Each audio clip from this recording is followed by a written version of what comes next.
Hello student. अगर आप भी उन्हीं बच्चों में से हैं जो बहुत सारी मेहनत कर रहे हैं, बहुत सारा परिश्रम कर रहे हैं, पूरा टाइम दे रहे हैं, बट फिर भी आपका रिजल्ट नहीं आ पा रहा है, आप बेहतर मुकाम पे नहीं पहुंच पा रहे हैं और आप समझना चाहते हैं क्या है जो आपको रोक रहा है, तो आज की ये मोटिवेशनल कहानी आपके लिए होने वाली है। शिक्षा नर्ड अपनी जिम्मेदारी बखूबी समझता है, क्योंकि हम डिफरेंट कॉलेजेस पे तो चर्चा करते ही करते हैं, साथ ही साथ हम कोर्सेज पे भी चर्चा करते हैं, बट हमें अपने बच्चों को मोटिवेटेड रखना भी बहुत ज़रूरी है, ताकि आपकी इस जर्नी में हम आपको और भी बेहतर बना पाएँ और आगे के युद्ध के लिए आपको तैयार भी कर पाएँ। तो शुरुआत करते हैं आज की कहानी की और देते हैं आप सभी को बहुत सारा मोटिवेशन।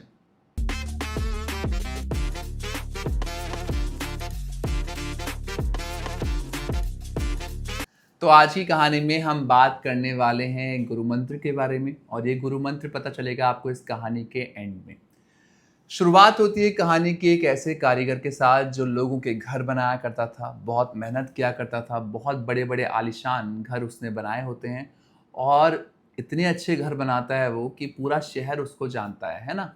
तो जब कई साल हो जाते हैं इस काम को रिपीट करते करते करते करते बड़े बड़े घर बनाते हुए, तो एक दिन ये कारीगर सोचता है कि मुझे अभी रिटायरमेंट प्लान कर लेना चाहिए, मुझे अपने घर जाना चाहिए और अब ये रिटायरमेंट अब बस बहुत हो चुका है, अब मुझे वापस अपने घर की ओर लौट जाना चाहिए। और यही बात मन में लेके वो अपने मालिक के पास पहुंचता है।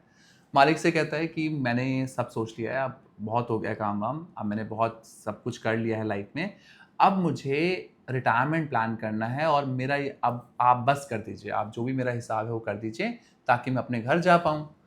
मालिक उसकी बात सुनता है और सुनने के बाद उसे एक आदेश देता है कि चलो सब तो बहुत बढ़िया आपने किया, अब तक जो किया आपने बहुत अच्छा काम किया, आपकी वजह से मेरी कंपनी ने तरक्की भी की है, बट मैं आपको एक तब भी कहूँगा कि लास्ट प्रोजेक्ट मेरा बना के कर दीजिए, उसके बाद हम आपको विदा कर देंगे। इतने में वो सोचता है कि यार देखो कैसा मालिक है, पूरी ज़िंदगी मेरा इसने खून पिया, मैंने इतना मेहनत की, इतना काम किया इसके लिए, स्टिल मुझसे कह रहा है कि एक काम और कर दीजिए। बट होता है ना, जो लोग काम करते हैं उनको लगता है कि चलो बोल रहा है तो कर ही देना चाहिए, है ना?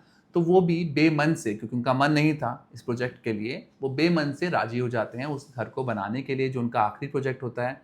और जैसा जल्दी-जल्दी उनसे हो पाता है, जितना, क्योंकि उनको घर जाने की जल्दी होती है, वो जितना जल्दी हो सकता है उतना जल्दी उस घर को बना के तैयार कर देते हैं।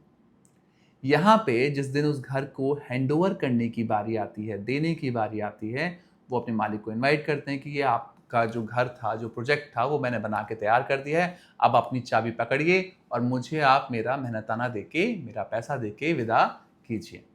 तो वो मालिक को इनवाइट करते हैं। सुबह-सुबह मालिक तैयार होके पहुँच जाता है और जैसे ही ये जो कारीगर होता है, वो चाबी देता है मालिक के हाथ में, मालिक उल्टी वो चाबी उसी के हाथ में थमा देता है। तो यहाँ पे जो उसने आड़ा तेढ़ा टेढ़ा जैसा भी घर बनाया होता है, वो उसका जो ओनर होता है वो खुद बन चुका होता है, क्योंकि उसके लिए वो गिफ्ट प्लान कर रहा होता है कि आखिरी घर हम उसी को देंगे, राइट? और यहाँ पे जब कारीगर को पता चलता है कि मेरा मालिक मेरे लिए ऐसा सोच रहा था, तो उसके लिए सरप्राइज़ हो जाता है कि मैंने आखिरी घर जो बनाया वो इतना आड़ा टेढ़ा उल्टा सीधा बनाया और वो मुझे ही मिल गया। तो कहानी तो यहाँ पे खत्म हो चुकी है, बट इस कहानी में बहुत बड़ा सार छुपा हुआ है। ज़िंदगी में आप भी डेली जो मेहनत करते हैं, जो ईंटें जोड़ते हैं, वो आपको नए मुकाम तक लेके जाती है।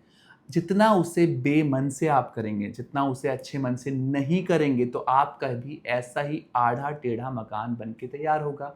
और ये मकान आपको हैंडओवर कौन करेगा? ऊपर वाला करेगा। तो आपको भी अगर लाइफ में सक्सेसफुल होना है, तो जो भी काम आप करें, जिस भी चीज़ में आप लगें, उसमें पूरा परिश्रम करें, पूरी मेहनत के साथ करें, क्योंकि पता नहीं है कब वो मकान आपको खुद मिल जाए, है ना? सक्सेस के रूप में। और यही कहानी हमें ये सिखाती है कि लाइफ में जो भी आप करें, पूरे दिल से करें, शिद्दत से करें। और आज के टाइम पे जो स्टूडेंट इस साल कैट में, मैट में, सी-मैट में अच्छे अंक नहीं ला पाए, वो किसी न किसी वजह से अपनी चीज़ों को कोस रहे हैं, उनके लिए कहानी बहुत इम्पॉर्टेंट है। आपका हर दिन काउंट किया जाएगा, आपकी हर मेहनत काउंट होगी और आप जहाँ भी अब जाएँगे, जिस भी कॉलेज में आप जाएँगे, वहाँ पे आप जिस तरीके की मेहनत करेंगे, जिस तरह की आप ईंटें जोड़ेंगे, उसी तरीके का मकान आपको मिलने वाला है। आज की कहानी आपको कैसी लगी कमेंट सेक्शन में हमें ज़रूर बताइएगा। साथ ही साथ अगर आप में से कोई एक भी इस कहानी से मोटिवेट हो पाया, तो हमारा ये सोशल एक्सपेरिमेंट सफल रहेगा। Thank you so much for watching us. Best of luck.